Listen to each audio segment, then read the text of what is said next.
Hello, Pod Smashers of the Internet, and welcome to another episode of Termite's Buzz, where we run you through every week what Termite is playing, some of the video game news in the industry, as well as some retro gaming discussions, things that Termite is into this week. If you recall, a little housekeeping, I am one of two hosts of Bit Podsmash. That's our regular gaming podcast, where Penguin and myself go to grab a beer and combine topics that you care about with video games. However, we're taking a hiatus, and in lieu of 80-Bit Podsmash's weekly content, you have the luxury, if you will, of talking with Termite. So here I am, talking into a mic by myself in a new show called Termite's Buzz that will launch every single Monday at midnight, and you can find links to all of that stuff at 80bitpodsmash.com, links to all of our RSS feeds, audio platforms, and our social media platforms are all there. You can find us at 80BIT Podsmash, with links to Spotify, Stitcher, iHeartRadio, Google Play, Apple Podcasts, as well as Facebook, Twitter, Reddit, Instagram. We have a Discord server. You can jump in. Any of your thoughts, questions, feedback, concerns, all of those things is highly welcome. This show can be catered to tweak things, to adjust stuff a little bit to figure out exactly what the audience wants to hear from me. So I humbly thank you for another listen. And this is the second episode of Termite's Buzz. So without further ado, I guess we'll jump right on in. Termite's Buzz usually will have something to drink, I assume. I don't know. Buzz can be coffee, it can be a cocktail, it can be a beer. But this time I'm just drinking some sparkling water. I am currently running through a dry January. Today is the 21st, is the day I'm recording this, and it's been going well. I love how I feel. Taking an entire month off of alcohol is something I highly recommend if any of y'all are considering it. If not, then don't worry about it. It's y'all's thing. It's my thing. It's what I'm doing. So I'm drinking sparkling water today, cherry flavored. So, what am I playing? What am I doing? What has happened since the last time you heard from me? Well, the PS5 version, and I guess the Xbox Series X version, of Dragon Ball Z Kakarot dropped. And with it was a save file transfer. And so, of course, I transferred my PS4 Platinum Trophy save file over to the PS5, and voila, 3 seconds later I had a Platinum Trophy again. So that was my second January of 2023 Platinum Trophy. So it's called auto popping, is when you import a save from the PS4 version into the PS5, or if you do, I guess if you could do from PS3 Vita to PS4, auto popping has kind of been a thing that's been going on in the PlayStation generations, but actually it's kind of a source of some controversy. So what do I think about auto popping as a trophy hoarder, a trophy hunter, whatever you want to call it? I care deeply about trophies, and I approach my entire gaming structure, what I'm playing and rotating through new games, and how I go through my backlog, and everything's kind of governed by trophies. For me, it's kind of the meta game to gaming, and when I have very limited amount of time to game, I hold on to that very dear, and I plan accordingly, and I want to make sure I'm getting the best bang for my time. So part of that enjoyment for me, and I know there's a lot of other trophy hunters out there in the world, is to make sure I'm getting and acquiring, making progress on Platinum Trophies. Platinum Trophies are specific to PlayStation. There's other systems for Xbox and Steam. There's achievements on those platforms. Nintendo even has some that are inside their games, such as like Bayonetta 3 and Bayonetta 2, where you can unlock in-game achievements for doing certain things, and usually there's an unlock within the game. Now, trophies have no point. There's nothing except for it's just a level on your profile, and it counts how many you've unlocked. There's no point on Xbox either, other than it's a gamer score. There's no merit to having trophies. There is the rewards systems in play, like PlayStation Stars, but nothing has been trophy-related except for your level, which you have a profile level, and then on PlayStation Stars you have level 1 through 4. And it's also, on PlayStation Stars, you have to purchase real games, use real money to level up there. So it's a whole system. I'm not going to get into PlayStation Stars and the reward system. I just talk about trophies. And so what I think about auto-popping, I am fully in favor of auto-popping trophies, and I get extremely excited whenever games do get ported to PS5 native apps, if there's a native version of it that pops new trophies when you transfer your save. And games like Cyberpunk and The Witcher 3 have not done this, and it's kind of disappointing. And a lot of people are like, oh, but Termite, it's like getting a free Platinum Trophy. It muddies the water. It lowers the value of Platinums and other trophies. And I will argue against that and say, I put in the work to get the Platinum Trophy. I would not be able to auto-pop a Platinum Trophy if I didn't already have one. So it is more like I'm getting double the value from the work that I already put in. It's like working an 80-hour week and getting a paycheck for 160 hours. You still worked. You still put in the time. You went through the struggle. You worked through the mire. All of it. You followed the guide, you did the things, you got all the collectibles, you did the stuff. The Platinum Trophy is a trophy awarded for you if you've unlocked every other single trophy in the game, and some can be extremely difficult and some can be super easy. And I'm not even going to get into the PlayStation Store's lack of curation and lack of control over the economy of trophies and how there's like these $2 games that give you a platinum in 5 minutes or less. Sometimes they're a minute, 30 seconds. You can get a full set of trophies and you can just spend tiny amounts of dollars to do that. I'm not that kind of person. I don't care that deeply about the trophy count. I want to use the games that I'm currently playing and interested in playing and line those up with a rate with which I get trophies. And what's really cool about that for y'all, audience, is that when I'm telling you what I'm playing and things that I'm working through, you can just go to my PSN profiles and you can literally see the games that I'm playing. So it's kind of like an accountability thing, right? I'm on this mic, I'm up here talking about games, I'm doing things, wanting to be a part of the gaming industry discussion. I want to eventually move my way into expos and meet real life journalists and do all the things. And the PlayStation profile is there. Is Termite really doing this? Does he really play these games? And maybe I'll ever write a review about a game. And if I'm going to write a review about it and say that I finished it, then wouldn't it be nice to have that log, a gaming log of the hours I put in to see that? So anyway, all of that aside, I love trophies. I love the whole system, and I approach all of my games. Whenever I start a new game, I will always go look at a guide and see how difficult the platinum is, and then assess whether or not I want to actually go for the platinum to put in the extra work, the time, and the effort versus the enjoyment I would get. One of the first things that will turn me off from a platinum immediately is a multiplayer-based stuff. If I have to play online and do things, I guess it depends on what. I do not like random number generated related trophies. Those are awful because you don't have any control and you're just at the whim of luck to get trophies. I don't like those. And of course, the biggest one is difficulty. I absolutely despise being forced to play on hard. Again, my gaming time is limited. I don't have time to die over and over and over again to play super difficult games. I do not enjoy the struggle, the challenge. It is not fun to me.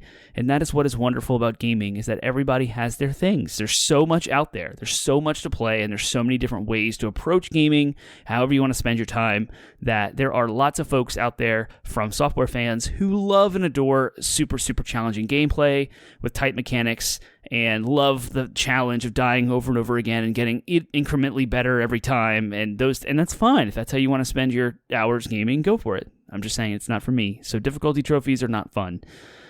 Kind of went on a little trophy rant, and if you followed me over the last 5 years with 80-Bit Podsmash, then you probably already know that I feel that way. So if you're new to who I am, then there you go. There's a little insight to that. Yes, I primarily play on PlayStation. And with that, I generally don't replay games, and I also shy away from 100-plus hour adventures. So I love a good solid 30 to 50 hour meaty game. I'm looking at Horizon Forbidden West and God of War Ragnarok. And I love, even Elden Ring only took me 69 hours. And yes, Elden Ring is a From Software game. I did play through it. I did get the platinum. I did enjoy most of the game, and there was some pain points. Millennia is not fun. But usually I have a huge backlog. I have an immense backlog of games. I have tons and tons of retro games, stuff I'm always trying to circle back to. I have a huge library of PlayStation 3 games that I have acquired post PS4 launch time, and so I want to go back and re-experience that old 360 PS3 generation of games and get some trophies and kind of relive those days as a person who just loves nostalgia and retro gaming. So with that, why the crap did I pick up the game that I'm currently playing right now? I cannot explain why. It goes against every part of my being of gaming, but I'm having so much fun. I'm playing Persona 5 Royal again. This time it's the PlayStation 5 version, and no, there's no auto pop. You can't transfer your save, and you had to rebuy the game on PS5. There was no way to upgrade. So, one, I should be mad about the lack of upgrade path, since I already own the PlayStation 4 version of Persona 5 Royal.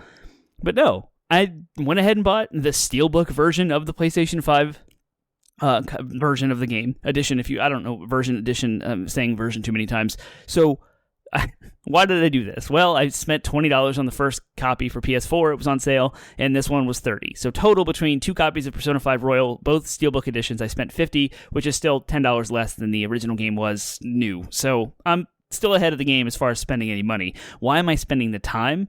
I'm super into tech refreshes. So when these games get ported to PS5, I love seeing the increased frame rate, the higher resolutions. I love how smooth and how fast everything loads. And I get into it, and I always want to play, or I want to replay everything. So if there's ever like a remake, I want to replay it. And I've always been that way with like PC games. You'd upgrade your video card, you want to go back and replay your library because now you can play them in full settings and such. Well, Persona 5 Royal tugged at that string, and so I'm playing it again. Well, also, the first time I ever played Persona 5 Royal on PS4 was the first Persona experience I'd ever had. So I like to follow the guides that tell you how to answer all of the social confidants' answers. So it's a very dialogue-driven game with, like, you can choose responses to conversations, and when you choose the correct responses, you get little points towards your relationship with that person. And the game is centered around like a day-by-day calendar, and you have activities take up your morning, your afternoon, and your evening, so you only have time slots each day, and within each time slot you can choose to do a huge amount of activities, and every activity has a benefit to whether you upgrade you have stats like knowledge, charm, proficiency, and you also have your social relationship stats where you are building relationships with people, and those have benefits for you in battle, etc. So there's basically, it's like taking a huge plethora of things with which you can do, and you have to go day by day with limited time slots available to you. And so when I first approaching this, I had to have a guide. Like, there was no way I was going to be able to play through this game. I would miss so much stuff. I would be super under leveled, and there's no way I was going to get any of the trophies, and definitely not going to get a platinum trophy. And because it's 100 hours, I'm not trying to replay it for trophies. So I played this a year ago. I got the platinum back in May of last year, and so it hasn't even been a full year yet. And I'm playing it again, but I understand the systems in the game and how it works. Stuff like traveling, like how to fast travel, how to get around in the world. What does the guide tells you to do something, and there were some things that I didn't really understand how to do it, and I end up messing up, and like you knock yourself out of alignment because, like I said, you're on a timeline. So if you miss a prerequisite to something else, it can snowball really quickly. And I was trying to do all this stuff to like make up the time and figure out how I could still do it. And it was very stressful, and it kind of pulled me away from the early, like the first 15 to 20 hours of the game as I was learning how to do everything. And so now I'm replaying all of that with the full knowledge of how the game works.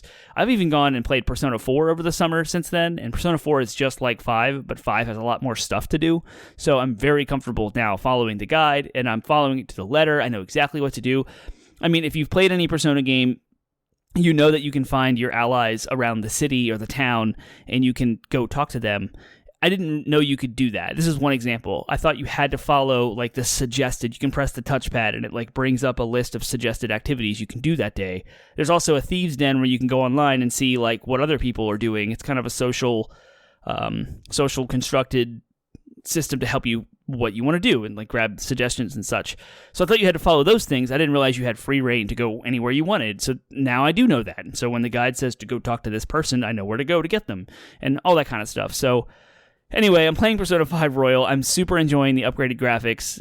Everything looks sharper. Everything's buttery smooth, 60 frames per second. The game is amazing. The story is awesome. So I'm kind of re-getting all of filling in the gaps. There's also a lot of plot twists. And so knowing all of the plot twists and going through the game again and seeing how that all goes together. You know, it's like if you watch a murder mystery and there's always the flashback scene that like unveils everything. It's fun to go back and re-watch that movie to then see how all that fits in and knowing the ending and all those things. So thoroughly enjoying Persona 5 Royal. That's what I'm actually sinking my gaming time into, despite the fact that I just like auto-popped Dragon Ball Z Kakarot for free. I didn't play that at all, although I'm sure the upgrade was great. The graphics look cool in the comparison videos, and I would love to replay that game, but because I wouldn't be getting any trophies, I don't feel like I'm making any progress, and I'm not going to sink any more time into it when I can do something else to continue making progress in other things. See, I told you. All of my gaming habits are kind of dictated by trophies. Love it or hate it. I know a lot of people hate this, and they critique and talk trash. It's fine. Y'all can talk smack. I love my trophies. It's what I do. The next game I picked up kind of sort of started. I didn't pick it up. Well, I guess I picked it up after Christmas, but it was before Termite's Buzz Episode 1. Is Tactics Ogre Reborn. I was dying to play this game. It was on sale throughout Black Friday, but I was on a hold to not buy any games for myself until after Christmas to see what I was going to get from everyone. And so it was on sale again after the holidays. Totally went and got Tactics Ogre, put it in, and now I'm probably 3 to 5 hours in, and it was so Tactics Ogre is like a tactical RPG. Final Fantasy Tactics was kind of inspired by and built around the idea and core systems that Tactics Ogre put forth first. They're both Square Enix games, and I love that. I love Final Fantasy Tactics, so I always wanted to go back and revisit Tactics Ogre, and with this Reborn, it's fast, it's smooth, it's on modern hardware, it loads quickly, there's a lot of quality of life improvements, but it is different from Final Fantasy Tactics. I'm thoroughly enjoying it. There was one problem right off the bat. The game has a very, very deep story, and it's just a whole lot of dialogue and a lot of political things happening between nations, and it doesn't hold your hand at all. So it just jumps you right in. Here's these people, here's these armies, here's these nations, here's the history, and then boom, you go in. And it doesn't do a whole lot of hand-holding as far as the mechanics and the systems go. There's enough of a tutorial to get you through the menus to like physically play the game, to like do the things, but there's not enough of a tutorial to really understand the depth of the mechanics and the things, the systems at play. So with that, you start, it's very linear. You go through mission 1, mission 2, and then there's this like offshoot mission that you think is on the main path to go fight this necromancer, and it is awful. It's extremely difficult. I threw myself at this fight like 3 times, and I died, got slaughtered, and I didn't realize you can go anywhere else. Like this is what I'm talking about without the hand holding. There was like I'm stuck, right? And I was like, I don't think I'm ever gonna get through this. I don't want to get through. This is not fun. I'm kind of done. So shout out to Jimothy online for telling me I could go somewhere else after complaining. And if he listens to the show, he's the one to thank that I continued on. And sure enough, you go back to one of the starting towns, and there's a whole dialogue thing, and a whole other direction on the map opens up, and you go through. So I've gone through like 3 or 4 more fights. I've leveled up. I got new gear. So I haven't gone back to try and fight this necromancer, but it's an optional fight. It's totally separate. So yeah, it's fun. The matches, what I don't like about the game is just how it fits in my life. Is like a match is 20 to 30 minutes for one battle, and it's a big commitment to like sit down and play a session of it. With like Persona, I can jump in, I can do a day, save, and get out. With Tactics Ogre, I'd almost have to put my PlayStation in rest mode mid-battle after sinking 10 to 15 minutes of time in, and risk a power outage or a kid knocking a plug out of the wall or something where it turns off my PlayStation and I lose progress. And I just don't like that. So I'm really reluctant to sit down and do Tactics Ogre stuff, given this 20 to 35 minute commitment for things.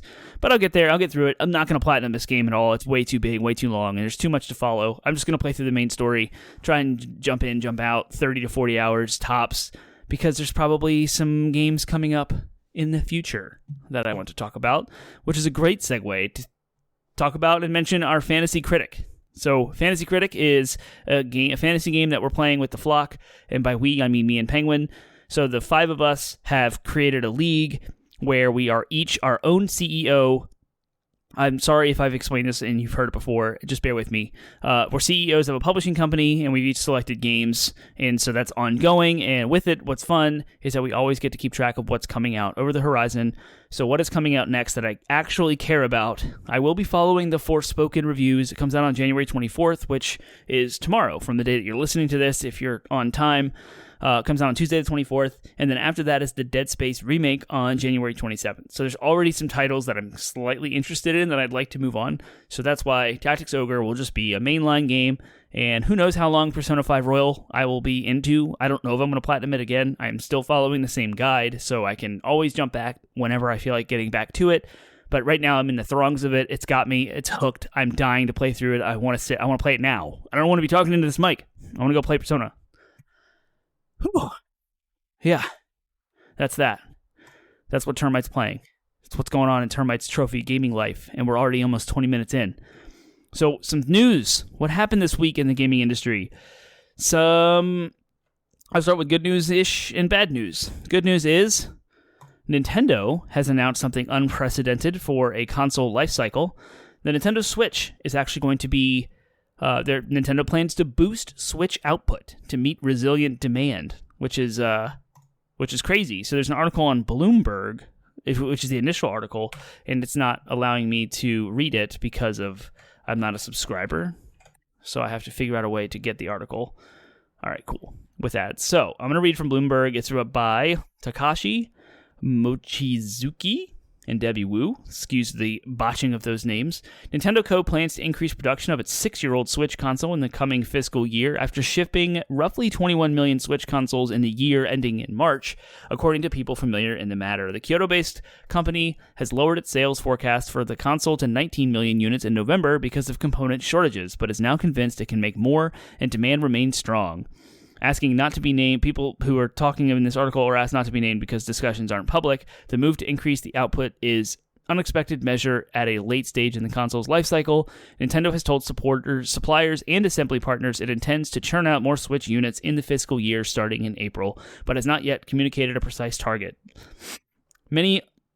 It may revise down its plans later if demand underwhelms. So what's going on with the Switch? Like, why are we doing this? Why are they ramping up? And this, in the context of what we just heard not too long ago, was that Nintendo canned the idea of a mid-console cycle upgrade. I guess the OLED was the mid-upgrade, but that didn't change any of the hardware.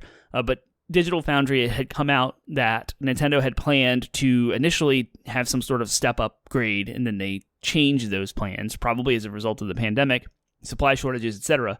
And now we have this. And again, the Switch came out in 2017. So we are on the 6th year of the console's life cycle.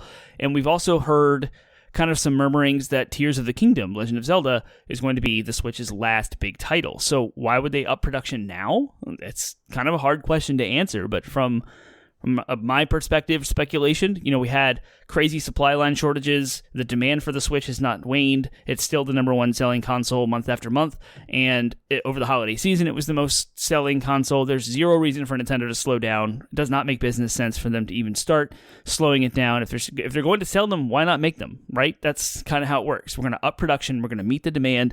We're going to get past the supply shortages, whatever that delta is. Because there was lots of sellouts, I suppose. I don't know if the Switches were hard to find. I know in my neighborhood alone, 3 people got a Switch for Christmas. So, whoa, that's a lot. Or at least 3 people were looking. 2 actually got. Yeah, so it's kind of interesting. Nintendo's not planning to slow down, which means the biggest implication here is when can we expect the next console? When can we expect the next generation of whatever Nintendo's going to do? This console, the Nintendo Switch, in fact, I think it is set... Let's see, best selling consoles of all time. Where does the Switch lay on that rank? The Nintendo Switch, for both handhelds and consoles, 1, 2, 3, 4, 5th place. It outsold the Wii, which was previously Nintendo's best-selling home console. Still not as strong as the Nintendo DS or the Game Boy, if you're comparing all of both handhelds and consoles. But the Nintendo Switch is right now, if you're just looking at home consoles only and not handhelds, the Nintendo Switch is Nintendo's most successful console at 114 million units sold.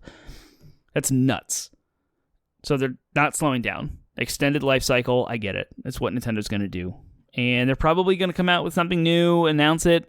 I was thinking they might announce it this year, but then this piece of news dropped over the 19th is when Bloomberg reported this. So there's rumors of a Zelda-themed Switch for an OLED model, like a special edition that's coming. So that's more hardware they'll be producing. And yeah, the Switch is going. You just can't hold them back. That's so crazy that the Switch is doing so well this late in the cycle. And it's feeling its age. There's a ton of controversy, of course, over Pokemon Scarlet and Violet, where it was not good looking and the frame rate was bad and those things. But then you have games like Xenoblade Chronicles 3 and Bayonetta 3 that are gorgeous, but you can still, when you dock them, the resolutions are 720 to 1080p, and everyone's got 4K TVs now, and so it's starting to look a little fuzzy and not as cool and pretty as your fancy Xbox or PS5. So it's starting to show its age, and the limitations are apparent, but it's still kicking butt, still going, and developers are doing crazy, awesome things to get modern games to run on the Switch, like The Witcher 3 runs on the Switch. It's nuts. So, go Nintendo, I guess, for that. I'm a Nintendo fan, I guess. I am. I've always been. And I hope they do well. I like when they do well. But I'm also looking forward to a new Switch. Probably going to buy that Zelda one when it comes out, when pre-orders drop, because I'm a Zelda nerd. Zelda's my single favorite franchise of all time. So, gotta have everything Zelda. Gotta have it. Need it. I need it. Because sometimes people have broken needs versus wants, their desires in their life. And I'm probably one of those people. So bad news. What happened? Oh, Microsoft lays off 10,000 employees, which is so sad. What's going on? Microsoft. This is an article I'm going to read snippets of from purexbox.com. Fraser Gilbert, go give them the click. The original story is Microsoft CEO Satya Nadella has confirmed today that the company plans to reduce its workforce by 10,000 jobs to the end of fiscal year quarter 3, which he says represents less than 5% of our total employee base. Nadella's comments were shared earlier on the Microsoft website. We're living through times of significant change, and as I meet with customers and partners, a few things are clear. First, as we saw customers accelerate their digital spend during the pandemic, we're now seeing them optimize their digital spend to do more with less. We're also seeing organizations in every industry and geography exercise caution as some parts of the world are in a recession and other parts are anticipating one. At the same time, the next major wave of computing is being born with advances in AI as we're turning the world's most advanced models into a new computing platform. Nadella went on to explain that the company is taking actions grounded in 3 priorities, which are to align our cost structure with our revenue and where we see customer demand, to continue to invest in strategic areas for our future, and to treat our people with dignity and respect and act transparently. He calls today's decisions difficult but necessary. Whew. Why? What is happening? What is going on over there? You look at the pandemic. Everyone wanted to switch to work from home. Lots of shifts in the tech industry. Lots of hiring was going on because everybody was planning ahead, new trajectories, right? Microsoft, especially Xbox, has been acquiring all these studios, trying to put out all this work. They're trying to catch up, put out games because they're behind, right? Like, look at the Game Awards. Microsoft never even showed up. They had nothing. Phil Spencer was there in person, but there was nothing representation of Microsoft. Halo Infinite is limping along. It came out with great success, but the content was not there to support it long term, and so the fan base is not happy, and it's not doing well. It's publicly known that Halo Infinite is not giving the return on investment that Microsoft had hoped. And so with all of the extra hiring and the acquisition of studios and all of the extra bloating, they're not producing anything to make them money. And so they're kind of hung out to dry. And you look at the context of post-pandemic world and life with inflation as the way that it is. And like Nadella here in this article says regarding AI, that's something that's going to be making what we're doing, I say we, the industry and developers and production, AI is going to change the way everyone's manufacturing video games, how things are being made, and how things can be optimized. So when you look ahead to the future about these tools, you really start to see we don't need this many people. And while you don't ever want to separate someone's livelihood, that's capitalism. That's why we're not super happy with the system of capitalism, because it does divorce the person from the numbers. Like, you have to look at the bottom line all the time, and so people suffer. So 10,000 people are now out there trying to find new jobs because Microsoft overhired initially, bloated themselves with all of this new studios and trying to staff and fund all of these new games and all this new stuff, specifically Xbox. I know I'm using the term Microsoft and Xbox interchangeably here. Microsoft is laying off 10,000 people. A subset of them are in Xbox. So not all 10,000 people are coming from the Xbox studios. But with that was a new news article, also from Pure Xbox News, by Liam Doolin. Halo's Joe Staten provides update following 343 and Microsoft's layoffs. It's been a bit of a wild week for Microsoft, with the company announcing it will be cutting 10,000 jobs. This has also surprisingly hit the Xbox division within the tech giant, including Halo Infinite developer 343. Apart from layoffs, it is announced that Halo Infinite's head of creative, Joseph Staten, would be rejoining Xbox Publishing. If you're wondering how Joe is doing, he seems to be going above and beyond right now to assist former employees who have lost their jobs. Here's exactly what he had to say via Twitter. Hey folks, right now I'm 100% focused on helping people who lost their jobs find great new ones. The outpouring of support from other studios has been amazing. Please keep it coming. If you'd like a reference for someone you're considering, my DMs are open. That's awesome. So he's leaving 343 Studios to go to rejoin Xbox Publishing. So that's the head of Halo, right? I've also heard through the rumor mill. So this guy's actively working to help these people find new jobs. That's awesome. He's writing recommendations. He's connecting people. He's using his network at the head where he's at in order to help people find places to land. You don't find that very often. Usually layoffs are very cold. It's like, see you later, severance package, you're out the door, goodbye. No, this guy's great example of what you should do if you're faced with something that you just work the best you can with what you have, and I think he's doing that. But there was another rumor, again, grain of salt. I don't like talking about rumors because it's silly, but there's maybe a possibility that 343 Studios is being pulled from Halo, or Halo's being pulled from that studio, and maybe Halo could be developed by other IPs, and so that's happening. So it's all related to what the shakeup is, what's going on at Microsoft with these big layoffs. That's what happened. That's the big news. So that about wraps up my news. There's a lot to say about Microsoft. I could probably go on for hours. The last bit of concern that I have and what Microsoft has done is kind of create this a vertical monopoly, where a vertical monopoly is, using Amazon as an example. Amazon started selling stuff, and they would have warehouses full of products. They would package them up and they would ship them via like FedEx or UPS or the US Postal Service or DHL or what have you. Well, Amazon decided, well, no, let's not use the mail services, let's make our own. So they started developing their own trucks, their own drivers, their own delivery system, and their own infrastructure. To then they have their own warehouses, so they're buying products at wholesale directly from manufacturers, and Amazon is stocking them in Amazon warehouses, shipping them to Amazon distribution centers, in Amazon vehicles with Amazon drivers. They have the entire vertical, so no one else benefits. And by no one else, I mean like no other companies get anything. It's all Amazon, which is a very big cost-saving initiative, but that's what they've done. And there's actually some antitrust laws around this and things that are supposed to bust that up and prevent that kind of monopoly from taking off. But so that's what a vertical monopoly is. That is where a company just kind of owns everything from the moment they receive money to the product being delivered. They are in every step of the way and no one else is. And so what Microsoft is kind of doing here is pricing out the competition with Game Pass.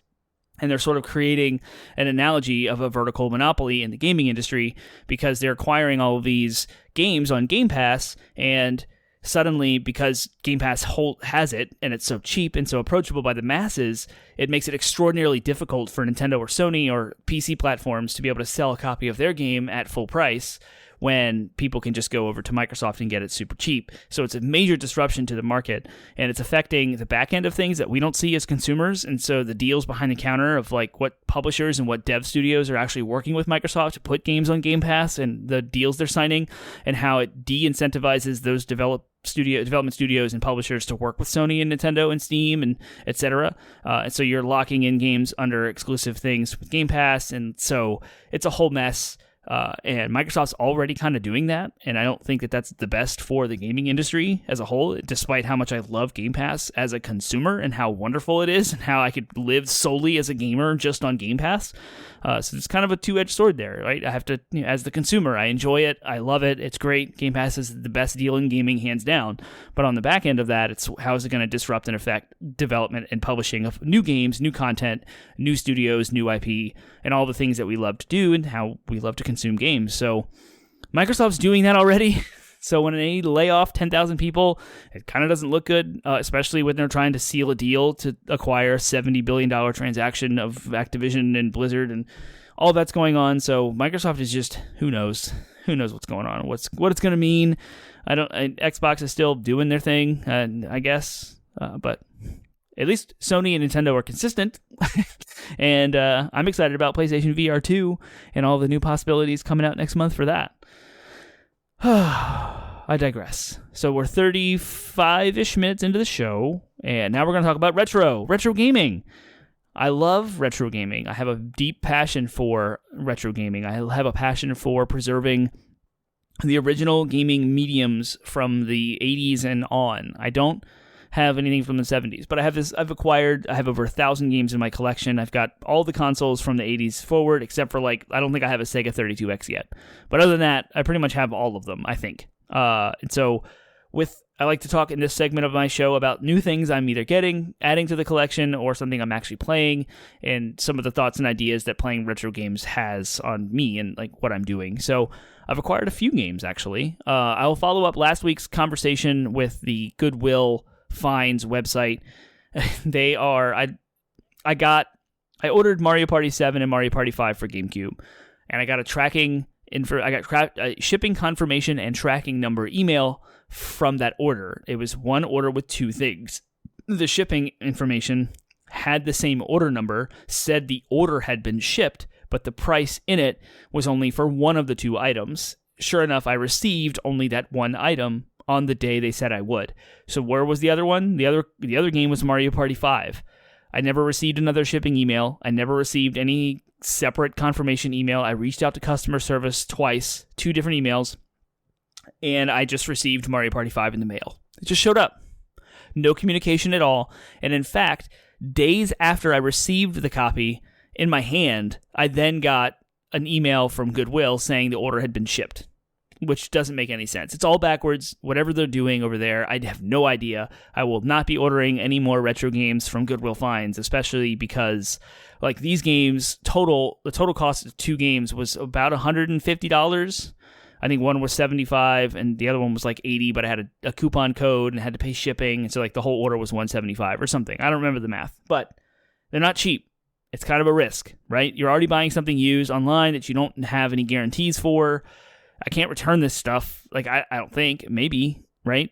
The pictures made it seem like everything was good, so I bought it as kind of a test. This is the highest. I mean, it's low risk-ish. I mean, it's $150 for 2 games that have value. If I received them in not the condition I expected, I could still resell them and recoup most of those costs. So the actual risk was kind of low, and I wanted to test this whole Goodwill Finds thing and see, like, there's a ton of stuff over there. You can search for Sega Dreamcast, Sega Genesis, Saturn, and see all kind of different Super Nintendo, and you can find all kind of cool things. In fact, the game collection subreddit that I follow posts frequently from Goodwill Finds. Like, look what I picked up. Anyway, I got Mario Party 5. It's here. It's in-house. The case and the manual are immaculate. The manual is actually in mint condition. It's perfect. The CD is very, very, very few scratches. Everything's great with it. I haven't actually played it yet. I did play Mario Party 7. I jumped into a board game and started messing around, but I have not actually put in Mario Party 5 yet. I have it right in front of me.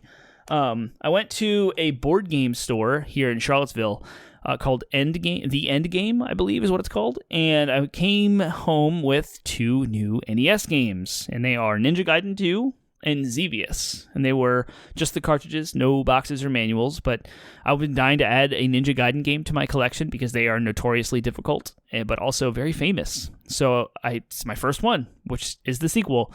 Popped it in. You know, I always clean them first to make sure that they're not going to contaminate my Nintendo with dirty contacts. I want to keep my connectors clean, so I gave it a good clean, threw it in, it worked flawlessly. I had a blast. In fact, I didn't even find it that difficult through the first 2 levels. I kind of ran out of time, so I probably only played for like a half hour, but got through the first 2 levels. I never got a game over. Had a blast. And I love retro Nintendo games that feel like they have that action arcade style. You know, Ninja Gaiden is a side-scrolling platforming game with combat. So you have a sword and you pick up power-ups and you can throw a ring of fire. You can get a fire shield. You can have like shurikens that act like a boomerang that go back and forth across the screen. Enemies just constantly respawn all the time. But there's like wall climbing and you have to like climb walls and jump off the walls. So there's a little bit of thinking through like how to progress and get over these gaps and how to get to certain things. And I just had a really good time. I did not expect and retro game like that to grab me, although retro games grab me all the time. So will I go back and revisit it? Absolutely. I need to. Like Ninja Gaiden 2 is something I want to spend some more time in. So I had a great time with it. Xevious I put in, and it was it's 1983, I believe, is when it came out. And I think I like Galaga better, but it is kind of the same, except that it's set in like Russia, I think. You're in some like fake, either like Russian or Eastern European country. I don't remember the name that comes up at the bottom of the screen when you start, but it's you fly north over land, and there's planes to shoot down and ground things to blow up. Xevious is, I guess it's pretty popular. I know there's a lot of re-releases on like Game Boy Advance and other platforms in the future. You probably find it now on Steam or something, but it's an old classic arcade game ported to Nintendo, and you know, it is what it is. It's fine. It's fun. But it just seemed like really archaic and basic, and it didn't seem to be much fun. Both of these games were really cheap. Combined, they were less than 30, which I find cheap now. I guess everyone's different for what their thresholds are. And I have 2 more retro games on the way that I ordered from eBay. Thanks to Digital Foundry, they did a video about Half-Life 2 comparing the console platforms to the PC release, and I didn't even know Half-Life 2 came out on the original Xbox. I know it's a part of Orange Box, which came out on 360 and PS3, and I have those. But I had no clue that there was a Half-Life 2 on the original Xbox, which is severely underpowered for the minimum requirements. And so Digital Foundry did this comparison video comparing the original Xbox version to I think it's the PlayStation 3 version to the PC version. And it was fascinating to see the difference in rendering and load times and such. So I didn't know it existed. I went on eBay to look it up to see how much it costs, and it was super cheap. So I was like, yeah, I'm just going to grab that and throw it on my shelf. I think I've now once it comes in, I'll have Half-Life 2 on every platform. Another game that I have on the way is also an original Xbox game that I've kind of always wanted but never pulled the trigger on for some reason, and that is Doom 3. I played it on PC, of course. You had to have a really beefy PC when that game had come out to play it in its full glory. Lots of new tech. Doom 3 was extremely foundational in its tech and what it did. It revolutionized what we call normal mapping. It's where you take a flat texture and you give it a 3D property so it reacts to things and looks 3D. A lot of first-person shooters and environment rendering, walls, floors, skin, etc., all use normal mapping. You can look it up and find it, but Doom 3 really showcased what it could do. And then, of course, the flashlight system with the lighting effects and how it rendered shadows in real time was revolutionary, because you couldn't have a shadow, or you couldn't have a flashlight and a weapon out at the same time, and the game is very dark, so you have to switch from your weapons to your flashlight, making you defenseless in order to see, and then when you pull your weapon out, it's dark again, and if an enemy is there, it makes it very scary. It's very, very scary game at the time. I've always wanted the Xbox version for some reason. I don't know why. I just like seeing how back then the difference between console and PC was extremely wide compared to now. Not as big of a gap as the PlayStation 2 was to PC. Xbox was actually like the DirectX machine. DirectX was the drivers that Windows would use, or a rendering engine, I should say, that Windows API. It's a rendering API that was built into Windows for PC games, and Microsoft, of course, wanted to make a console using DirectX, and they needed a name for it, so Xbox eventually ensued. But anyway, PC games on Xbox were slightly closer to their PC counterparts, and for some reason Doom 3 is fascinating to me because of that reason. I remember just how beefy my PC needed to be to run it, and I'm curious to see how it runs on Xbox. One of the other games that I think uses the same engine is Chronicles of Riddick: Escape from Butcher Bay, and I absolutely loved that game on Xbox. So there's just something about the aesthetic and the look and feel of id Tech in that generation that I feel like really showcases what Xbox could do, and I think the Doom 3 and Half-Life 2 were actually, Half-Life 2 is made by Valve and uses the Source engine, and there was a port of Counter-Strike for Xbox that was atrocious, absolutely awful, but it was Condition Zero ported to Xbox, and so I want to see what Half-Life 2 looks like with the Source engine there, and how it runs, and I want to see how Doom 3 looks, feels, and runs as well, so I'm looking forward to dabbling in those. Something about, that was the era of my life when I was really into PC gaming, and so if I wasn't, what would it look like? Because now I haven't really been into PC gaming for years. I mean, I think I dropped it when I got out of World of Warcraft, and I got out of Star Wars: The Old Republic. I think I played Final Fantasy XIV, was the Realm Reborn was the last time I really dabbled in PC games. But I guess as life moved on, we had children, and my gaming time is drying up. As far as my free time, I just gravitated more towards consoles at the PC. No, I mean 360 I was into consoles too. So yeah, I was just a time of my life where I was really into PC games at the very end of the Xbox's generation, and at the very beginning of the 360, there was a big gap where I was just really into PCs at the time. So now circling back around to kind of re-experience what the consoles had to offer, what my life would have looked like if I didn't dabble in PC games. Like I played BioShock and Crysis all on PC when they came out, and so it's fun to go back and get the PlayStation 3 version of Crysis 2, the PlayStation 3 version of BioShock, because what would my life have looked like if I didn't get into PC gaming, right? With these titles, I'm so used to the smooth 60 frames per second first-person shooter with keyboard and mouse to like go back and play with joysticks and have a kind of a gimped experience. It just makes me appreciate things more. It just kind of widens my viewpoint about what was going on, because consoles have always been kind of mainstream for the masses, and PC is now becoming that, weirdly enough. But at the time when these games had come out, like PC were for gamer enthusiasts who building PCs at the time was even harder than it is now. And so now, but if you look at the percentage of game sales because of the advent of Steam, right? So Doom 3, Half-Life 2, that stuff all came out before Steam was like anywhere near what it is today. I remember being involved in the Steam beta when it had come out, and there wasn't a storefront. It was a friends list and a server list, and that was it. You log in and you can games launcher, but you still had to install the games yourself from the disk, put in the key. There was no digital storefront. There was no like automatic patching and updates. You could get updates through Steam at the time, but not automatically like we have today. So anyway, it's just a good look back at history, to kind of a not revisionist history, but an alternative history, if you will, of what gaming looked like from the console perspective. I know Halo was extremely popular. That's kind of what I used my Xbox for the most, was Halo, and some other console exclusives like Knights of the Old Republic and such that have later gotten PC ports.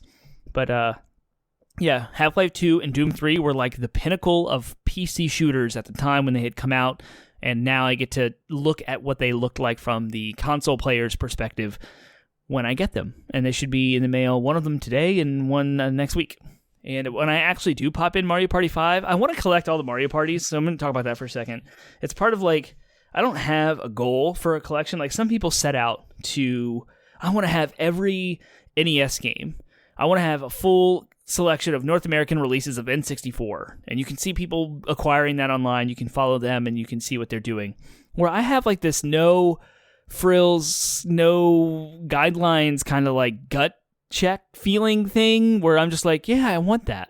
I just want that for my collection because I have this idea to get the definitive games for each console, and I'd like to have those. And then there's I want to have the launch titles for all the consoles because that captures a moment in history. So you have like both bookends to a console release. So if you have like the PlayStation 2, for example, I want to have the launch titles, and then I want to have the quintessential like definitive list of titles. So yeah, I could rattle off some of the examples there, but whenever I read articles or I go look up retro gaming things and I see like what was significant, what were the things that the gaming industry has moved through and what games were the pinnacles of those movements, I want to go back and experience those. So that's where I lean on for collecting purposes.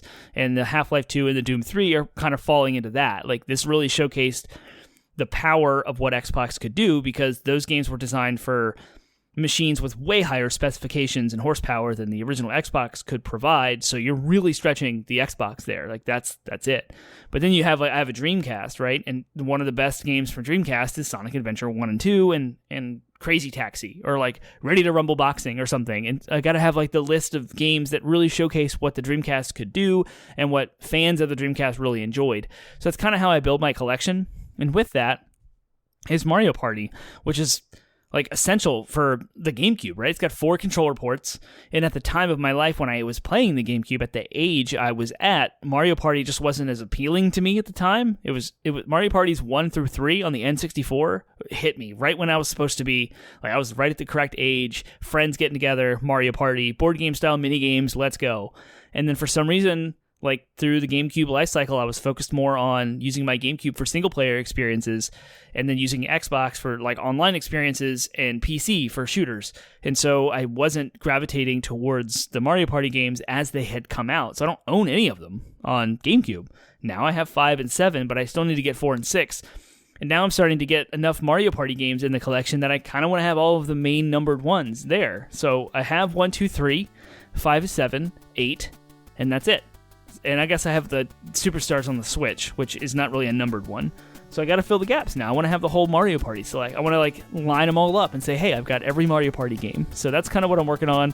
I'll eventually get 4 and 6 on GameCube, and I'll get 9 on the Wii, and I'll get 10 on the Wii U, and I'll have at least 1 through 10 done. And then I'll just pick up the one on the Switch that came out, not Superstars, the first one that's just called Super Mario Party. And then I'll have all 11 of them, and that'll be super fun. So that's where I'm at, and thanks for listening to my ramblings about retro gaming. It's always going to be different. I'm going to be talking about consoles in depth sometimes, games in depth sometimes, and as I grow my collection, some new pickups as I get them. And right now I'm just in a pickup phase, so I'm collecting things and talking about that. And that wraps up episode 2 of Termite's Buzz. So thank you for hanging out with me. Thank you for listening. Please provide all of your thoughts, comments, questions, concerns, ideas, and feedback over at 80bitpodsmash.com, because that is the landing page for 80-Bit Podsmash, with which Termite's Buzz is a subsidiary of, if you will, for lack of a better term. So go check it out. There are 277 episodes of 80-Bit Podsmash to enjoy. There's episode 1 of Termite's Buzz there as well. So thank you for hanging out with me. Thank you for listening. And next week, we'll do this again. Well, I'll update you all on what I'm playing, some new acquisitions, whatever's going on in the gaming industry news, and whatever retro gaming discussions I want, as well as any feedback from y'all. I might change some of the things in the show to cater to that. So with that, I bid you farewell, and I will see you next week.